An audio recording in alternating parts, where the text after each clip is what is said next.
Hello guys, good morning everyone.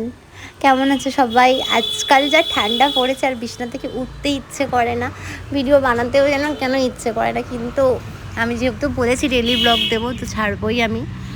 তো তাড়াতাড়ি ঘুম থেকে উঠে রান্না ফান্না যেগুলো আমি ডেলি রুটিন যেগুলো আমার আছে, তোমরা দেখোই, তোমরা জানোই। সব কাজ কমপ্লিট হওয়ার পর চানটাও সেরে নিই, তারপর ছাদে যাই চুলটা শুকানোর জন্য। কিন্তু ছাদে গিয়ে দেখি রোদই নেই, মানে এতটাই ঠান্ডা। তোমরা দেখতে পাচ্ছ পুরো কুয়াশা। তখন বাজে ওই 1টা 1:30 নাগাদ, এত কুয়াশা, মানে ঠান্ডায় এত হাওয়া দিচ্ছে, ছাদে থাকাই যাবে না।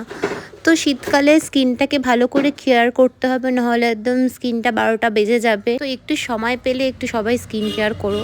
তো আমি তারপর একটু সন্ধ্যের দিকে বেরিয়েছিলাম। জানি না রাস্তায় এত ভিড় কেন ছিল, যেখানে কোনো মেলা ঠেলা হয়তো বসেছিল। দেখতেই পাচ্ছ প্রচুর ভিড়, প্রচুর ভিড়, মানে ধারণার বাইরে এত ভিড়। মানে সবাই মনে আজকেই বেরিয়েছে এরকম ফিল হচ্ছিলো। তো আমরা একটু ভূতনাথের দিকে যাই। আমি একটা জিনিস ভাবছি যে তোমাদেরকে প্রতিদিন যে ডেলি ব্লগ দিই, আমি একটু অন্য টাইপের কিছু একটা ভেবেছি করব, সেটা তোমরা দেখতেই পাবে। এর মধ্যে আমি সেই ভিডিওগুলো আপডেট দেবো। তো তোমরা প্লিজ আমাকে একটু সাপোর্ট করো, বেশি বেশি করে ভালোবাসো। আমি জানি তোমরা আমার পাশে আছো। তো তারপর আমরা বাড়ি চলে আসি। ব্লগটা ভালো লাগলে like, comment, share. Radhe Radhe.